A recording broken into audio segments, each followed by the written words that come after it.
নমস্কার বন্ধুরা, আমি রিয়া। আজ আমি আমার জীবনের এমন এক গোপন অধ্যায় তোমাদের সাথে শেয়ার করতে যাচ্ছি, যা শুনলে হয়তো তোমরা আমাকে ঘৃণা করবে, অথবা হয়তো কেউ কেউ আমার পরিস্থিতির গভীরতা বুঝতে পারবে। প্রতিটি মানুষের জীবনেই কিছু না কিছু ভুল থাকে, আমার জীবনেও আছে। গল্পটি শুরু করার আগে বন্ধুদের কাছে অনুরোধ, আমাদের চ্যানেলটি সাবস্ক্রাইব করে বেল আইকনটি বাজিয়ে দিন, যাতে পরবর্তী গল্পগুলো মিস না করেন। চলুন সরাসরি গল্পে চলে যাই। আমার নাম রিয়া, বয়স ২১। আমি অনার্সে পড়ছি। বাড়ি মফস্বলে হলেও পড়াশোনার সুবাদে আমি এখন ঢাকায় থাকি আমার বড় বোন আর দুলাভাইয়ের বাসায়। আমার আপু মানে মিতু আপু একটা প্রাইভেট কোম্পানিতে জব করে, আর দুলাভাই রাশেদ তার নিজস্ব একটা বিজনেস আছে। আমাদের পরিবারটা বেশ সাজানো গোছানো। রাশেদ দুলাভাই মানুষ হিসেবে খুবই আমোদে, সব সময় হাসি ঠাট্টা করে বাড়ি মাতিয়ে রাখেন। প্রথম দিকে আমি তাকে খুব শ্রদ্ধা করতাম, কিন্তু সেই শ্রদ্ধার আড়ালে যে অন্য কোনো সমীকরণ লুকিয়েছিল তা আমি ঘুণাক্ষরেও টের পাইনি। ঘটনার শুরুটা হয় গত বর্ষাকালে। আপুর অফিসের কাজের খুব চাপ ছিল, তাই সে প্রায়ই দেরি করে ফিরত।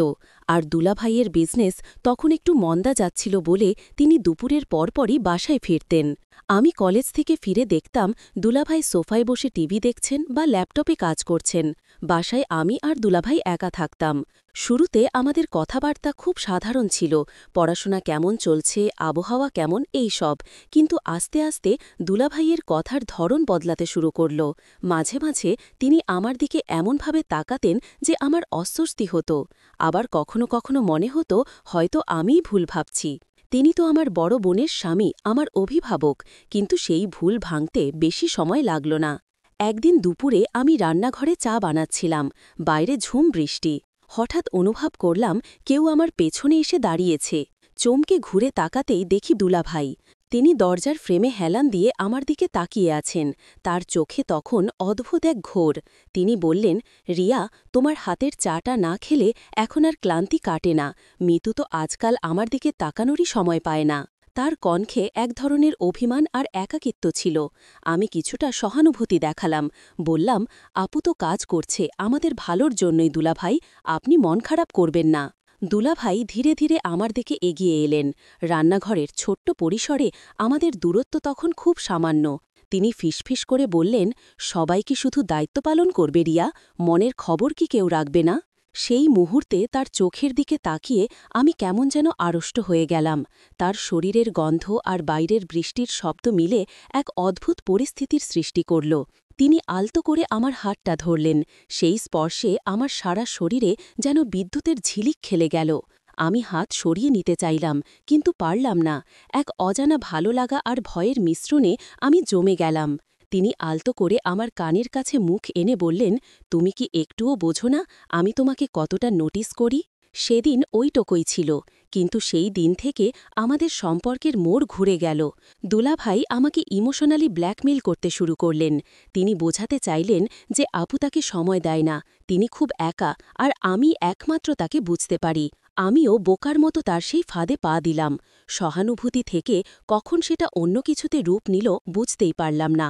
তারপর আসল ঘটনাটি ঘটল গত মাসে। আমার কলেজে একটা জরুরি অ্যাসাইনমেন্ট জমা দেওয়ার ছিল। সকাল থেকেই আকাশ মেঘলা, টিপটিপ বৃষ্টি পড়ছে। আপু সকালেই অফিসে চলে গেছে। আমি বের হবার জন্য তৈরি হচ্ছিলাম, কিন্তু কোনো রিকশা বা গাড়ি পাচ্ছিলাম না। দুলাভাই তখন ড্রয়িং রুমে বসে পেপার পড়ছিলেন। আমাকে অস্থির দেখে বললেন, কি ব্যাপার শালি সাহেবা, এত টেনশন কিসের? আমি বললাম, দুলাভাই, আজ অ্যাসাইনমেন্ট জমা দেওয়ার লাস্ট ডেট, কিন্তু কোনো গাড়ি পাচ্ছি না। দুলাভাই মুচকি হেসে চাবির রিংটা হাতে নিয়ে বললেন, আরে আমি থাকতে টেনশন, চলো আমি তোমাকে নামিয়ে দিচ্ছি। আমি প্রথমে একটু ইতস্তত করলাম, কারণ গত কয়েকদিনের ঘটনায় আমি তাকে একটু এড়িয়েই চলছিলাম, কিন্তু উপায় না দেখে রাজি হতে হলো। গাড়িতে ওঠার পর তিনি একটা রোম্যান্টিক গান চালিয়ে দিলেন। গাড়ির এসি আর বাইরের বৃষ্টি মিলে পরিবেশটা খুব থমথমে হয়েছিল। দুলাভাই ড্রাইভ করতে করতে আর চোখে বারবার আমার দিকে তাকাচ্ছিলেন। আমি জানালার দিকে তাকিয়েছিলাম। করলাম। হঠাৎ তিনি বললেন, রিয়া, তুমি আজ যে নীল শাড়িটা পরেছ তাতে তোমাকে মারাত্মক লাগছে। প্রশংসা শুনে আমি লজ্জা পেলাম, কিন্তু চুপ করে রইলাম। গাড়িটা মেইন রোড ছেড়ে যখন একটু শর্টকাট রাস্তায় ঢুকল, তখন রাস্তাটা বেশ নির্জন ছিল। দুপাশে বড় বড় গাছ, মানুষজন নেই বললেই চলে। হঠাৎ দুলাভাই গাড়িটা স্লো করে রাস্তার এক পাশে থামিয়ে দিলেন।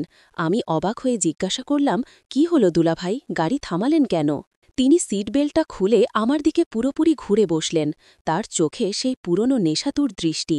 তিনি বললেন, গাড়িতে একটু সমস্যা হচ্ছে মনে হয়, আর তাছাড়া তোমার সাথে কিছু কথা ছিল যা বাসায় বলা সম্ভব হয় না। আমার বুকের ভেতরটা ধক করে উঠল। আমি বললাম, দুলাভাই, আমার দেরি হয়ে যাচ্ছে, যা বলার পরে বলবেন, প্লিজ গাড়িটা স্টার্ট দিন। তিনি আমার কথা কানেই নিলেন না, বরং নিজের সিট থেকে ঝুঁকে আমার একদম কাছে চলে এলেন। আমাদের নিঃশ্বাস একে অপরের মুখে লাগছিল। আমি ভয়ে পেছাতে চাইলাম, কিন্তু গাড়ির সিটে আর জায়গা ছিল না।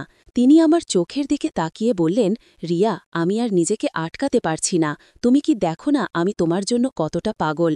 আমার হৃৎস্পন্দন তখন দ্রুত থেকে দ্রুততর হচ্ছিল। ভয় আর উত্তেজনায় আমি কাঁপছিলাম। তিনি আমার হাতটা নিজের হাতের মুঠোয় নিলেন। তার হাতের উষ্ণতা আমার শরীরে এক অদ্ভুত শিহরণ জাগাল। আমি বললাম, দুলাভাই, এটা ঠিক না। আপু জানলে? তিনি আমার ঠোঁটে আঙুল দিয়ে থামিয়ে দিলেন। বললেন, কেউ জানবে না, এটা শুধু আমাদের ব্যাপার। এই বলে তিনি আর কোনো কথা বলার সুযোগ দিলেন না। তিনি আমার ঘাড়ের কাছে মুখ নিয়ে এলেন। তার গরম নিঃশ্বাস আমার ঘাড়ে লাগতেই আমার শরীরে যেন অবশ হয়ে আসার মতো অনুভূতি হল। আমি নিজের ওপর নিয়ন্ত্রণ হারিয়ে ফেললাম। মনে হল এক অদৃশ্য শক্তি আমাকে তার দিকে টানছে। তিনি আমার চিবুক ধরে মুখটা তুলে ধরলেন। আমি চোখ বন্ধ করে ফেললাম। সেই মুহূর্তে সমাজ, সংসার, সম্পর্ক সব কিছু তুচ্ছ মনে হতে লাগল। দুলাভাই আমার কোমরে হাত দিয়ে আমাকে তার দিকে আরও নিবিড়ভাবে টেনে নিলেন। তার স্পর্শে আমার শরীরের প্রতিটি লোমকূপ দাঁড়িয়ে গেল। আমি অনুভব করলাম এক নিষিদ্ধ আনন্দের স্রোত। তিনি যখন আমার গলায় ঠোঁট ছোঁয়ালেন, আমার মুখ দিয়ে অস্ফুট এক গোঙানি বেরিয়ে এলো। আমি চাইলেও তাকে বাধা দিতে পারছিলাম না, বরং নিজের অজান্তেই তার শার্টের কলার খামচে ধরলাম। গাড়ির গ্লাসগুলো বাষ্পে ঝাপসা হয়ে গিয়েছিল, ঠিক যেমন ঝাপসা হয়ে গিয়েছিল আমার নীতি আর বিবেকের দেওয়াল। তিনি আমার কানের লতিতে আলতো কামড় দিতেই আমি শিউরে উঠলাম। আমার মনে হলো আমি এক গভীর খাদে পড়ে যাচ্ছি, যেখান থেকে ফিরে আসার আর কোনো উপায় নেই। কিছুক্ষণ পর যখন সম্বিত ফিরল, তখন দুজনেই নীরব। বৃষ্টির শব্দ ছাড়া আর কিছু শোনা যাচ্ছে না। দুলাভাই গাড়ি স্টার্ট দিলেন। বাকিটা পথ আমরা কেউ কোনো কথা বললাম না। কলেজে নামিয়ে দেওয়ার সময় তিনি শুধু আমার হাতের ওপর হাত রেখে বললেন, বিকেলে আমিই নিতে আসব। আমি কোনো উত্তর দিতে পারিনি, শুধু মাথা নিচু করে চলে এসেছিলাম। সেই দিনের পর থেকে আমাদের এই গোপন সম্পর্ক চলছে। জানি না এর শেষ কোথায়, তবে সেই নিষিদ্ধ মুহূর্তের স্মৃতি আমাকে প্রতিনিয়ত তাড়া করে বেড়ায়। বন্ধুরা, এই ছিল আমার গল্প।